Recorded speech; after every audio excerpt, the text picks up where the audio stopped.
Bonjour à tous, heureux de vous retrouver pour cette vidéo journalière, quotidienne du matin, sur l'analyse H1 du Nasdaq. Vous le savez, c'est comme ça tous les jours. Mais écoutez, du coup, on va regarder un petit peu ce qui s'est passé hier. On attendait, je vous le rappelle, plusieurs scénarios. On attendait ce niveau-là qui était intéressant. Donc c'est venu chercher ce fameux niveau, et puis après, avec du volume, c'est reparti. Pour aller chercher le niveau qu'on avait prévu également, un double niveau ici de rejet. On l'avait noté, je vous le rappelle, avec cette zone intéressante. Et puis ensuite, ça n'a fait que descendre. Donc c'était plutôt assez facile pour ceux qui faisaient de l'intraday. C'était beaucoup plus facile de rentrer assez haut et puis de laisser couler tout simplement toute la journée. Et on est venu rechercher les plus bas de la veille, forcément. Et après, ça a vraiment descendu beaucoup plus. Donc voilà, il y a des choses encore à refaire aujourd'hui. Il y a encore des belles zones de liquidité à aller chercher. Donc on va regarder ça tout de suite. Et on va voir si on arrive à faire des retracements aujourd'hui, forcément. Donc nous revoici en daily. Bougie de référence, ça sera donc celle-ci évidemment. Avec des extrémités à aller chercher. Donc pour l'instant, on va noter, comme on fait d'habitude, le plus haut, le plus bas et le profil de la journée de la veille. Voilà pour nos résistances et nos supports en H1. On va continuer en traçant évidemment nos zones comme on fait tous les jours. C'est parti.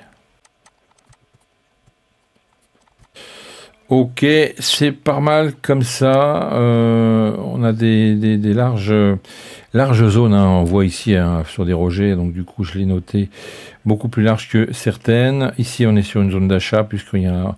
Je pense qu'on va avoir un petit retournement ici sympathique pour remonter vers les 50%, 21 550 éventuellement.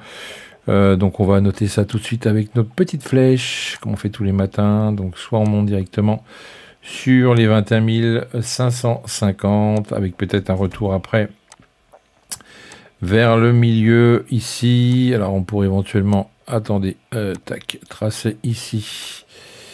Voilà, une petite zone où on pourrait éventuellement rebondir, d'accord. Et puis après, pourquoi pas monter beaucoup plus haut. Ça, c'est dans une option voilà, où on aurait vraiment du volume pour retracer.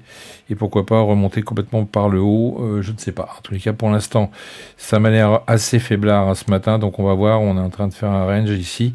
Peut-être qu'effectivement, on pourrait également aller chercher des bas. On voit ici qu'on a une belle zone de liquidité encore à combler du côté des acheteurs. Donc je vous le cache pas, ça pourrait être vraiment très intéressant si le marché pouvait descendre au moins jusque là pour aller chercher cette liquidité. Alors une fois de plus, ça peut être très long, ça peut se faire avec les US, ça peut se faire on ne sait pas quand. On n'a pas de timing, c'est toujours le plus compliqué, c'est le timing en trading. Donc voilà, cette zone-là est vraiment intéressante pour la racheter, voire même beaucoup plus bas. Donc je vais le noter quand même, mais vous l'avez compris, c'est une fois de plus le timing qui va tout déterminer. Donc soit on arrive ici, ou soit on arrive sur les plus bas, pour après remonter tout simplement sur la moitié ici du profil, ou tout simplement si on arrive à aller jusque là, ça serait vraiment super, aller chercher pareil le profil. On voit à peu près que c'est le même à peu près le même scénario, on n'a pas 36 modèles à mettre en place, on a juste à surveiller les zones et les résistances et forcément nos zones de confort pour acheter gentiment, mais quelquefois c'est vrai qu'en H1 on a peut-être des scénarios qui se dessinent et finalement ça se passe complètement différemment. Voilà, on a vu qu'hier on avait la possibilité d'aller chercher des zones, c'est venu chercher des bas et puis après c'est remonté, mais après on a vu que ça s'est vite retourné après la grosse zone de rejet que je vous ai montré tout à l'heure, et après ça n'a fait que descendre. Donc voilà, beaucoup d'incertitudes une fois de plus aujourd'hui. On a en plus le FOMC à 20h, donc ça risque peut-être de stagner un petit peu, même si c'est un résumé du FOMC, ce n'est pas le vrai FOMC. Je vous le rappelle, il n'y aura peut-être pas forcément de grosses volatilités. En tous les cas, il y a des annonces qui vont arriver cet après-midi, également les stocks de pétrole. Donc tout ça, c'est à surveiller. Surveillez votre calendrier macro, et puis surveillez, voir si vous pouvez mettre en place un de ces plans qui pourrait éventuellement vous aider pour votre Trading. Voilà pour les zones et les targets. Hein. À vous de voir comment vous allez pouvoir gérer ça dans votre journée. Passez une excellente journée de trading. Je vous rappelle, les liens sont sous la vidéo si vous souhaitez nous rejoindre sur les prestations, évidemment. C'est sans engagement sur le groupe privé. Et puis après, vous avez les 2 formations que je vous propose, crédit d'ordre et les stratégies Nasdaq. Voilà pour les débutants. Voilà, passez une bonne journée, soyez prudents et on se retrouve évidemment demain. FX Corp Trading.